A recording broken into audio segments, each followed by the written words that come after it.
सब देवता भोले बाबा की बारात में जाने के लिए तैयार होने लगे। नारद जी ने सोचा चलो शिव जी को देखते हैं कि तैयारी कैसी चल रही है। जो नारद जी शिव जी के पास गए तो देखा भोले बाबा तो ध्यान में बैठे हुए हैं। नारद जी दौड़ कर गए विष्णु भगवान के पास, बोले शाम को 5 बजे बारात निकलनी है और भोले बाबा अभी ध्यान में बैठे हैं। अरे दूल्हे को तैयार करना पड़ेगा, दूल्हे को कौन तैयार करेगा? विष्णु भगवान ने कहा चलो मैं व्यवस्था देखता हूँ। सो विष्णु भगवान बारात की तैयारी में लग गए। अब बाबा भगवान प्रभु सब देवताओं को जाकर बोल रहे हैं कि बारात में चलना है, तैयार हो जाओ। सो बाबा के पास जाने के लिए लेट हो गए। सब अपने अपने वाहन तैयार करने लगे। देवता तैयार हो रहे, सुंदर सुंदर वस्त्र धारण कर रहे हैं, अच्छी तैयारी कर रहे हैं। शिवगणों ने देखा कि दूल्हा अभी तक तैयार नहीं हुआ। भोले बाबा बैठे हैं ध्यान में। तो नंदी ने जाकर पूछा बाबा आपको दूल्हा बनने के लिए तैयार होना पड़ेगा। भोले बाबा ने कहा ठीक है, क्या तैयार हुए? बोले आप बैठ जाओ हम कर देंगे। तो भोले बाबा ने अनुमति प्रदान कर दी। बोले ठीक है, कैसे करोगे? तो गण बोले आप हम पर छोड़ दो, आप तो बस बैठ जाओ। बाबा जी बैठ गए, नंदी भृंगी आ गए। बोले बाबा को तैयार करना है। शिव ही संभोगन करहि सिंगारा, शिव ही संभोगन करहि सिंगारा।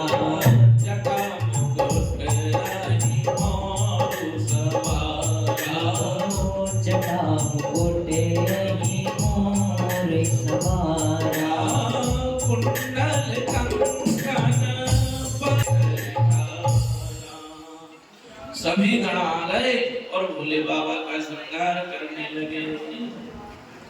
वो गण, एक गण ने भोले बाबा का जो जटाएं थी उनका मुकुट बना दिया। बोले चलो मुकुट बन गया, अब मोर की कमी है। तो बोले बाबा मोर क्या होता है? बोले जो कुछ चेहरे के सामने लड़ियां लटकती रहती ना वो मोर होता है। बोले अच्छा।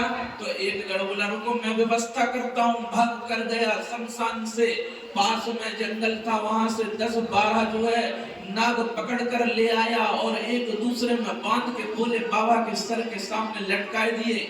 बोले ये क्या है? बोले सहरा है, सहरा। बाबा हटाने लगे। बोले ये क्या किया? बोला हटाने नहीं, मोर है मोर। अरे दूल्हा के लिए जरूरी होता है, हटाइएगा नहीं। बोले बाबा शांत बैठ गए, कान में बिच्छू लटकाए दिए और कंगन बना, कुंडल बना दिया बिच्छू लटका के, और एक सर्प को पकड़ कर लाए और यज्ञोपवीत बना दिया।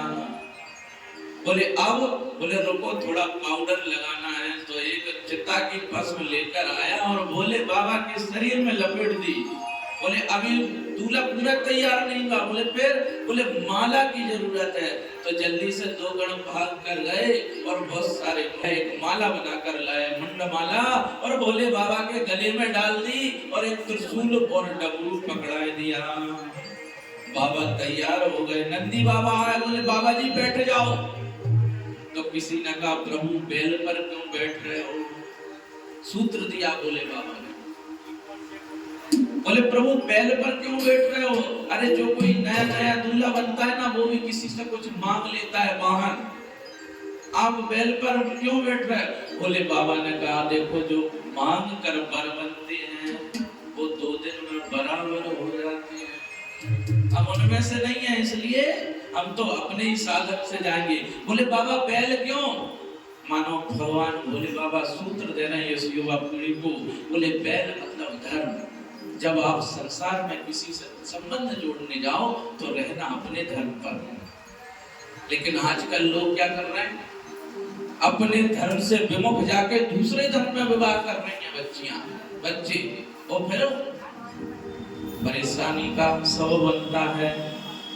सूत्र दिया भोले बाबा ने कि जब संसार से संबंध जोड़ना है तब आपको अपने धर्म पर रहना है। विवाह का जो संबंध है यह 7 जन्मों का होता है। ये युवा पीढ़ी ने इसको मजाक बना के रखा हुआ है। धर्म से विमुख जाकर जो विवाह होता है उसमें अगली पीढ़ी संकर प्रजाति की उत्पन्न होती। हमें अपने धर्म में विवाह करना चाहिए, इससे हमें संस्कारों और कर्तव्यों का ज्ञान होता है। आने वाली पीढ़ी संतान भाग्यवान और संस्कारवान होती है। आज विवाह होते टूट जाते हैं, क्यों? संस्कारों की कमी आ रही। देखो ये जो विवाह का संबंध है यह गाड़ी की तरह है। जैसे गाड़ी में दो पहिए होते हैं, रेलगाड़ी है, रेलगाड़ी में दो पहिए हैं, एक पति का पहिया है और एक पत्नी का पहिया है।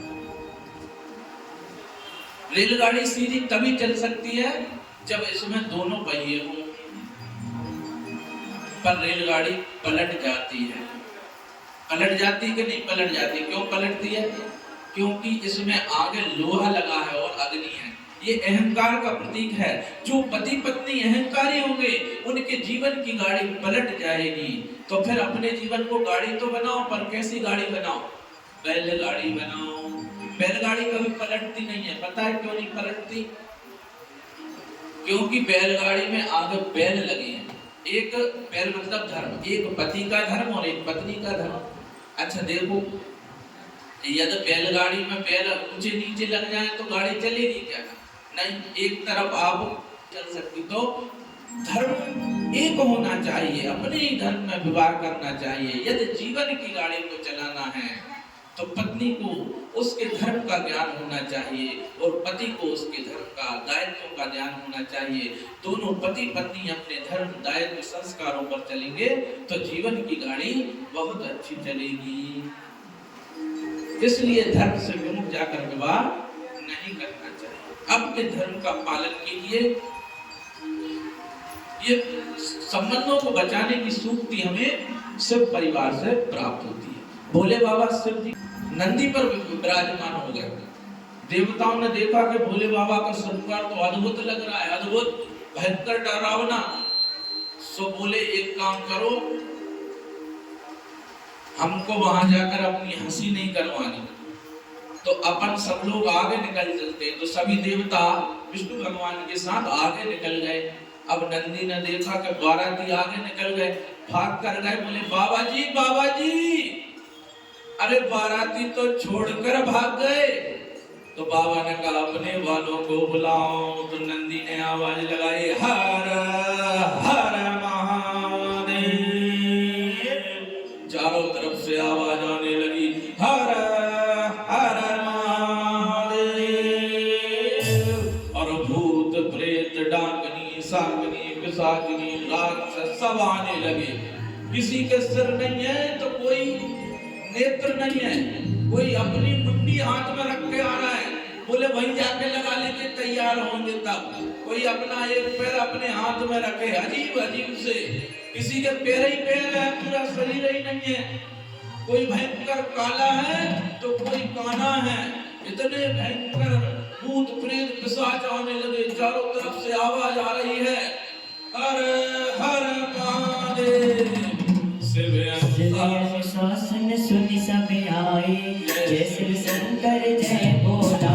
शिव शासन सुनि सब आए, जय शिव शंकर जय भोला। प्रभु पद जलज शीस नाए, जय शिव शंकर जय भोला। नाना वाहन नाना वेशा, जय शिव शंकर जय भोला। बेसात समाज देखा, जय शिव शंकर जय भोला।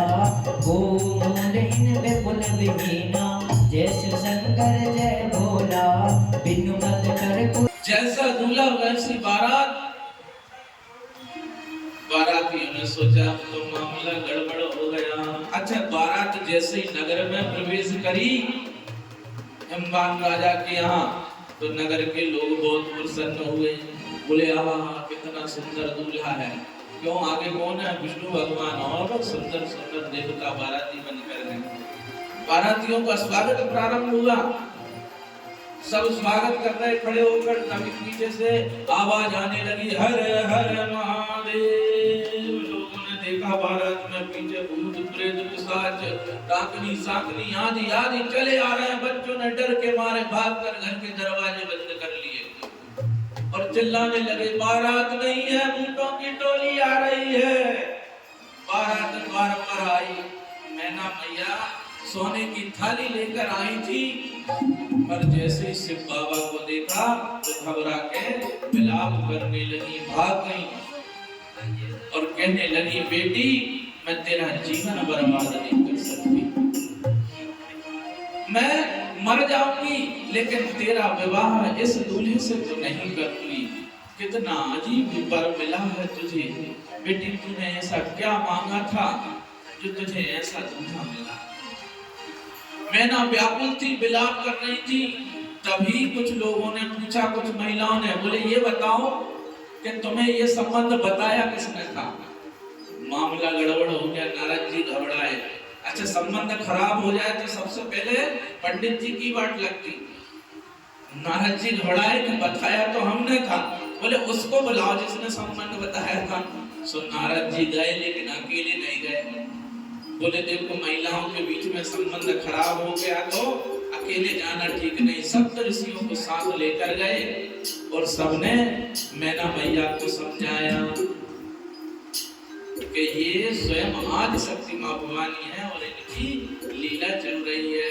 तब कहीं जाकर मैना मैया बात को मानी और शिव जी का विवाह का समय आ गया। एक सुंदर भजन से विवाह का सुनते हैं, उसके बाद आगे कथा प्रवेश करेंगे। अरे देखन काय ने चली रे, देखन काय ने चली भोला, दूल्हा शिव शंकर की बारात आ गई।